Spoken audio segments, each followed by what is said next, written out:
Okay, now here's what's happened. We've just had a rainstorm, okay? And I mean, it really poured, and it poured for, I don't even know, well over an hour, maybe hour and a half or two. And I mean, it really poured.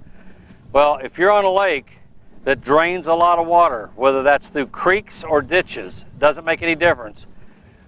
A great technique is right after that happens, if you got any kind of flowing water coming in at all, go fish that flowing water where it's coming in. If it's a ditch that's running off the side of a hill that's draining a lot of water, if it's the back end of a creek, back into the river, whatever it is that's flowing water into the lake, one of the key points after it's rained is go hit those spots, because that washes in nutrients, it washes in oxygen, it washes in lots of stuff. The bait fish will relate to that, and the bass will relate to that as well. So we're idling back here to the back end of this creek. I think there's some water that's come into the back of this creek. I'm not sure, but I think there is. And if there is, we got a shot at catching a fish back here, so let's go give it a try. You know, we did another video on teaching you the technique of pitching. So here's a perfect example of where that technique comes into play. We've got a big old dead tree that's fallen in the water a long time ago. Everything on it's dead. But it comes out and there's probably branches on it even out here in deeper water. A lot of people miss that point. What they do is they fish what they see without realizing that it's very possible that that could come out here 10, 15, or even 20 feet. And more times than not, or a lot of times, that's where those fish are going to be. But that technique of pitching is this is a great place to do it. I don't want to get in on top of that cover. I can take this lure, I can hold it behind the hook, as we showed in another video, and I can pitch it way up there.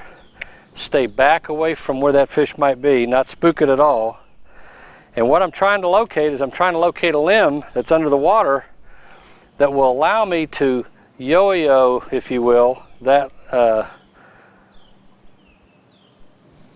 lure, kind of like a lever, where it goes over a limb, and I'm going to work that up and down in the same place over and over and over, trying to entice a strike. Grab the lure behind the hook, have it past your eye, or in many cases all the way down to your reel, wherever you're comfortable. Take it in your left hand. Keep your rod tip low, and what you're looking to do is, as the lure's going out very low to the water, you want to raise your rod tip up in the air, simultaneously letting line come off your reel so that you keep a low trajectory on it. And it goes in with almost no splash at all. All right, here we go. Right up in the thickest cover, very quiet, makes virtually no splash.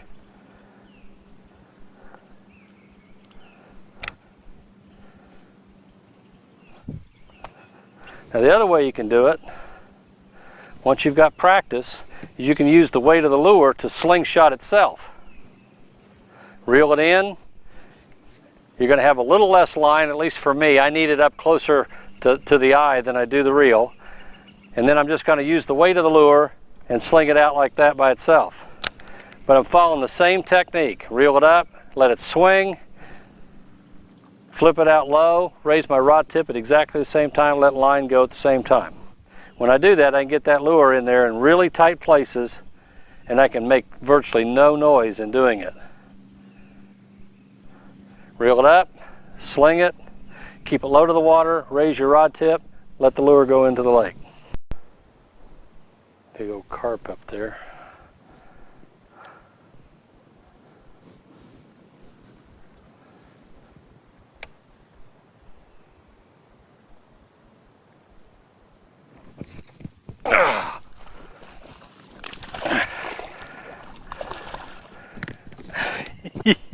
That's what I'm talking about.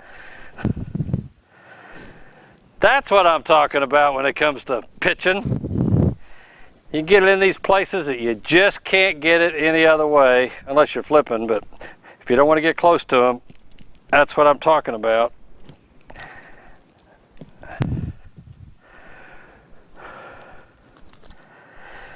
There you go.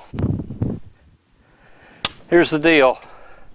at least a 7-foot fishing rod, medium heavy, and you got to have some pretty heavy line. I think I have 15-pound Test line on here, and it's fluorocarbon. So if you go flipping, or pitching rather, when you go pitching, get it in these tight places where I guarantee you nobody else can get in there except you, and that's the result. What do you think of that? That's what I'm talking about, and that's the big deal about learning to pitch properly. Mwah! Until next time, this is Clay Dixon, learntobassfish.com.